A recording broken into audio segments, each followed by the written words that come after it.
High dear students, কেমন আছো তোমরা সবাই? Hope you are all well. তোমাদের সকলকেই বাংলা স্কুলে ওয়েলকাম। চলো আজকে আমরা আলোচনা করব তোমাদের উচ্চ মাধ্যমিক রাষ্ট্রবিজ্ঞানের এলএকিউ 2025 সালের সাজেশন নিয়ে। এবং আজকে আমাদের প্রথম প্রশ্ন হচ্ছে, সেটা হচ্ছে বিশ্বায়ন।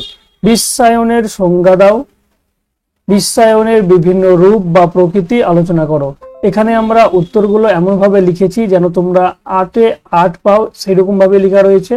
এবং কিভাবে তোমরা তাড়াতাড়ি মুখস্থ করবে সেটা নিয়ে আমরা আলোচনা করব। অর্থাৎ আমি তোমাদের নোটটাকে জাস্ট একটু এক্সপ্লেন করে দেব, তাহলে তোমাদের মুখস্থ করতে ভীষণ ইজি হবে। ওকে, দেখো প্রথম আমরা পয়েন্ট করব, সেটা হচ্ছে বিশ্বায়ন কাকে বলে, তাই কি না? তো বিশ্বায়ন কাকে বলে সেটা দেখব।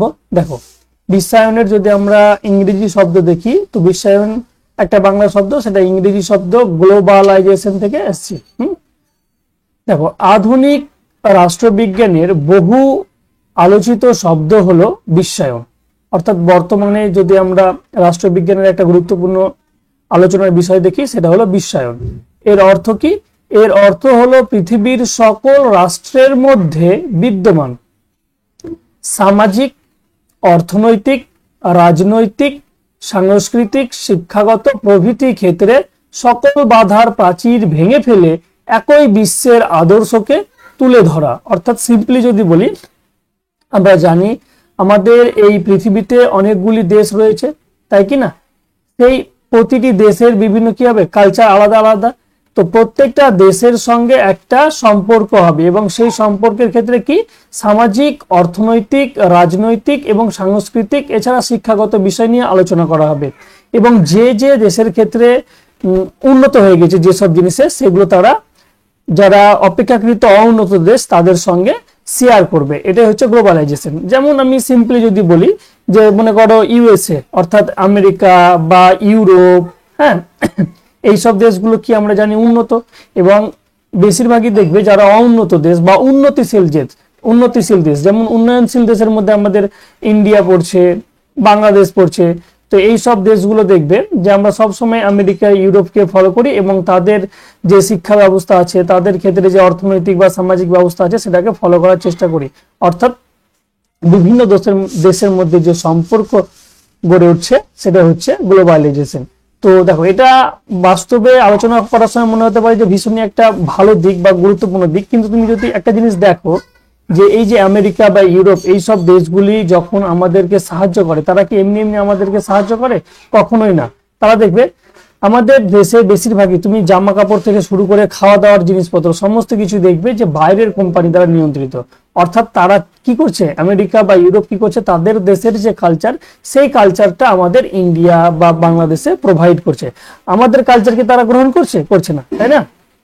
তাহলে গ্লোবালাইজেশনে তুমি যদি উপর উপর দিক দেখতে পাও, তাহলে তো মানে খুব ভালো মনে হবে, কিন্তু যখন তুমি একটু ডিপলি চিন্তা ভাবনা করবে, তখন দেখবে এর বিভিন্ন মানে খারাপ দিকও আছে।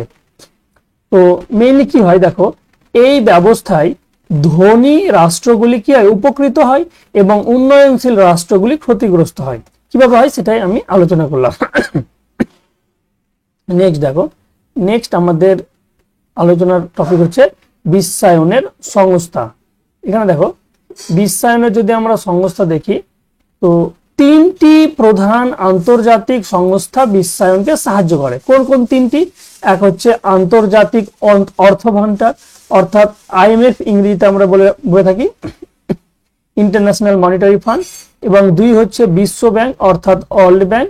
এবং 3 হচ্ছে বিশ্ব বাণিজ্য সংস্থা অর্থাৎ ওয়ার্ল্ড ট্রেড অর্গানাইজেশন, যেটাকে আমরা সংক্ষেপে WTO বলে থাকি। ওকে, তাই এই 3টি জিনিস পুরো কি করছে, বিশ্বায়নকে নিয়ন্ত্রণ করছে। আর তুমি যদি এই 3টি জিনিসের ইতিহাস দেখতে যাও, তো এই 3টি জিনিস তৈরি করার পিছনে আমেরিকার হাত রয়েছে, এবং আমেরিকারই শেয়ার বেশি রয়েছে। সুতরাং এই 3টি জিনিসের ফলে কি হয়েছে, আমেরিকা আরো শক্তিশালী দেশ হয়েছে।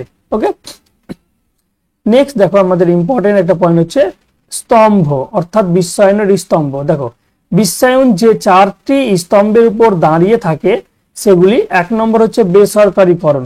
হ্যাঁ, বিশ্বায়ন সবসময় কি করে, বেসরকারীকরণকে প্রমোট করে সবকিছুই। হ্যাঁ, তোমার স্কুলগুলোকে বেসরকারীকরণ, হসপিটালগুলোকে বেসরকারীকরণ, এছাড়া বিভিন্ন শিল্প কলকারখানাগুলিকে বেসরকারীকরণ। নেক্সট হচ্ছে আর্থিক কৃচ্ছা সাধন, অর্থাৎ আর্থিক কি বলবো একটা দেশের মধ্যে তোমার পরিবর্তন আনা। যেমন আমাদের দেশে ভারতবর্ষে 1991 সালে, হ্যাঁ, যখন পিভি নরসিংহ রাও প্রধানমন্ত্রী ছিল এবং সেই সময় অর্থমন্ত্রী ছিল আমাদের মনমোহন সিং। তো সেই মনমোহন সিং এর আমলে ভারতে কি হয়েছিল, এই গ্লোবালাইজেশনটাকে অ্যাডপ্ট করা হয়েছিল, অর্থাৎ গ্রহণ করা হয়েছিল। নেক্সট হচ্ছে উদারীকরণ। উদারীকরণ আমরা নেক্সট একটা বড় ইম্পর্টেন্ট কোশ্চেন আলোচনা করব। এখানে উদারীকরণ বলতে বোঝানো যাচ্ছে যে সরকারকে উদার হতে হবে, অর্থাৎ এই বেসরকারি যে মালিক আছে তাদের প্রতি উদার হতে হবে এবং বিভিন্ন ক্ষেত্রে উদার হতে হবে, সেটা হচ্ছে উদারীকরণ। অর্থাৎ বাইরের কোম্পানিগুলো যেন আমাদের দেশে মানে ইজিলি ব্যবসা বাণিজ্য করতে পারে। নেক্সট হচ্ছে বিদেশি বিনিয়োগ, অর্থাৎ বিদেশি বিনিয়োগের সুযোগ দিতে হবে। তাহলে দেখবে যে আমেরিকা, ইংল্যান্ড, ইউরোপের বিভিন্ন বড় বড় কোম্পানি ভারতবর্ষে এসে তারা ব্যবসা বাণিজ্য করবে। কি করবে? ব্যবসা বাণিজ্য, তারা তো লাভ করবে, সে লাভের টাকা নিয়ে চলে যাবে, তাই কি না? তো যাই হোক, আমরা এর নেগেটিভ দিকে আলোচনা করছি না, শুধুমাত্র বিশ্বায়ন কি সেটা আলোচনা করছি। তাহলে বিশ্বায়নের কয়টি স্তম্ভ রয়েছে? 4টি স্তম্ভ। এটাই মনে রাখবা কি কি? বেসরকারীকরণ, আর্থিক কৃচ্ছা সাধন, উদারীকরণ, আর একটা হচ্ছে বিদেশি বিনিয়োগ। নেক্সট দেখো ভারতে বিশ্বায়ন। ভারতে কবে বিশ্বায়ন শুরু হয়েছিল, যেটা আমি তোমাদের একটু আগেই আলোচনা করলাম। দেখো আমাদের ভারতবর্ষে 1991 খ্রিস্টাব্দে তৎকালীন প্রধানমন্ত্রী পিভি নরসিংহ রাও এর নেতৃত্বে কেন্দ্র সরকার অর্থনৈতিক সরকারের কর্মসূচি গ্রহণ করে ভারতে বিশ্বায়নের দরজা খুলে দেয়। ওকে, তাহলে আমাদের দেশে বিশ্বায়ন শুরু হয়েছিল 1991 সালে তৎকালীন প্রধানমন্ত্রী পিভি নরসিংহ রাও এর নেতৃত্বে, এবং এর মেন দায়িত্বে ছিলেন কিন্তু মনমোহন সিং। এই কারণে মনমোহন সিং এর কিন্তু বিশাল একটা ভারতবর্ষে অর্থনৈতিক পরিবর্তনে ভূমিকা রয়েছে, যেটা আমরা পরে কোনো একটা ভিডিওতে মনমোহন সিংকে নিয়ে আলোচনা করব। দেখো এখানে নেক্সট যেটা আমাদের পয়েন্ট, সেই পয়েন্টটা কি? বিশ্বায়নের বিভিন্ন রূপ বা প্রকৃতি। তো বিশ্বায়নের প্রকৃতিকে প্রধানত 3টি দিক থেকে আলোচনা করা যায়। কি কি 3টি দিক থেকে আলোচনা করা যায়? এক হচ্ছে অর্থনৈতিক বিশ্বায়ন, হ্যাঁ। নেক্সট যদি আমরা দেখি 2 হচ্ছে রাজনৈতিক বিশ্বায়ন এবং 3 হচ্ছে সাংস্কৃতিক বিশ্বায়ন। ওকে, তো এই 3টি টপিক আমরা মেইনলি আলোচনা করব। তাহলে প্রথমে আমরা যেটা আলোচনা করব সেটা হচ্ছে অর্থনৈতিক বিশ্বায়ন। দেখো এখান থেকে তোমাদের মেইন পয়েন্টটা শুরু হবে। তাহলে অর্থনৈতিক বিশ্বায়ন আমরা কাকে বলবো সেটাই আমরা আলোচনা করব। বিশ্বায়ন প্রক্রিয়ার কতকগুলি গুরুত্বপূর্ণ দিক হলো আন্তর্জাতিক বাণিজ্যের প্রসার, এক দেশ থেকে অন্য দেশের অগ্নি পুঁজির আদান প্রদান, আচ্ছা এটা অগ্নি হবে না, এটা লগ্নি হবে, লগ্নি পুঁজির আদান প্রদান, বহুজাতিক সংস্থাগুলিকে বাণিজ্য প্রদান প্রভৃতি। এর ফলে একদিকে ক্রেতার সংখ্যা কমছে, অন্যদিকে মজুদ মালের পরিমাণ কি হচ্ছে? বৃদ্ধি পাচ্ছে। ফলে কি হবে? ফলে সারা বিশ্বব্যাপী দেখা দিচ্ছে আর্থিক মন্দা।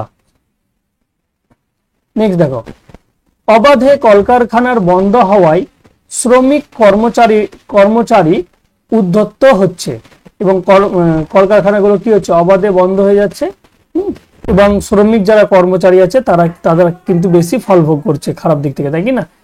ফলে আমরা বলতে পারি ধনী হচ্ছে আরো ধনী, অন্যদিকে দরিদ্র হচ্ছে আরো দরিদ্র। বলা বাহুল্য বিশ্বব্যাপী জন্ম নিচ্ছে এক উদ্বাস্তু সমস্যা, যা দেশের অর্থনীতিকে পঙ্গু করে দিচ্ছে। তাহলে এই পয়েন্টটার যদি আমরা মেন সারমর্ম বুঝতে যাই, তাহলে আমরা কি দেখব? দেখো অর্থনৈতিক বিশ্বায়ন, এখানে কি হচ্ছে? বিশ্বায়ন প্রক্রিয়ায় কতগুলি গুরুত্বপূর্ণ দিক এখানে আলোচনা করলাম। আন্তর্জাতিক বাণিজ্যের প্রসার হচ্ছে, এক দেশ থেকে অন্য দেশের লগ্নি পুঁজির আদান প্রদান হচ্ছে, বহুজাতিক সংস্থাগুলিকে বাণিজ্যের প্রদান প্রভৃতি হচ্ছে। এর ফলে কি হচ্ছে? একদিকে ক্রেতার সংখ্যা কমছে, হ্যাঁ, যদি বিভিন্ন কোম্পানি যদি একটা দেশে প্রবেশ করে তাহলে কি ক্রেতার সংখ্যা তো ফিক্সড, কিন্তু বিভিন্ন কোম্পানির তোমার মালের সংখ্যা বৃদ্ধি পাচ্ছে, তাই না? ফলে মজুদ মালের পরিমাণ কি হচ্ছে? বৃদ্ধি পাচ্ছে। এর ফলে সারা বিশ্বব্যাপী কি দিচ্ছে? আর্থিক মন্দা দেখা দিচ্ছে। যে বিভিন্ন জিনিসগুলোকে তারা কি করছে? গোডাউনে সংরক্ষণ করে রেখে দিচ্ছে, হ্যাঁ। ফলে একটা কৃত্রিম ভাবে তারা কি করছে? ওই জিনিসের প্রতি হাইপ তৈরি করছে, দিয়ে দাম বাড়াচ্ছে, দাম বাড়ানোর পর আস্তে আস্তে সেগুলোকে বিক্রি করছে। তো এটাই হচ্ছে অর্থনৈতিক বিশ্বায়ন। নেক্সট দেখো, নেক্সট আমরা আলোচনা করব 2 নম্বর পয়েন্ট, সেটা হচ্ছে রাজনৈতিক বিশ্বায়ন। দেখো রাজনৈতিক দিক থেকে বিশ্বায়ন জাতি রাষ্ট্রের সম্পূর্ণ বিরোধী। ফলে জাতি রাষ্ট্রের চরিত্র এবং সার্বভৌমত্ব এমন একটা চ্যালেঞ্জের মুখে এসে দাঁড়িয়েছে।